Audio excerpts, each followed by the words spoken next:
బలహీనులైన మీరు పాలకడలిని మదించడం అసాధ్యం. నా ఆజ్ఞానుసారం మీరు కూడా దేవతలతో కలిసి పాలకడలిని మదించండి. తమ శక్తినంతా ఏకం చేసి దేవతలు రాక్షసులు పాల సముద్రాన్ని చిలికారు. అమృతాన్ని రాక్షసులు తీసుకుని వెళ్లిపోయారు. చక్రపాణి, ఇక తమ లీల ప్రారంభించవచ్చు.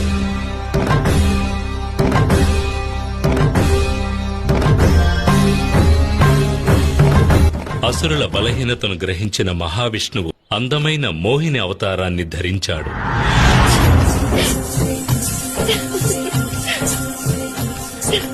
తన అందంతో రాక్షసులను మైమరిపింపజేసి వారి నుంచి అమృతమును తీసుకుని దేవతలకు ఇచ్చి శాపం నుంచి విముక్తులను కావించాడు. అందమైన మోహిని రాక ఒక కొత్త అవతారానికి నాంది అని గ్రహించిన పరమేశ్వరుడు శివుని అంశ విష్ణువు అంశ ఏకం కావడం జరిగింది. తత్ఫలితంగా జ్యోతి స్వరూపుడైన అద్భుతమైన మగబిడ్డ జన్మించాడు.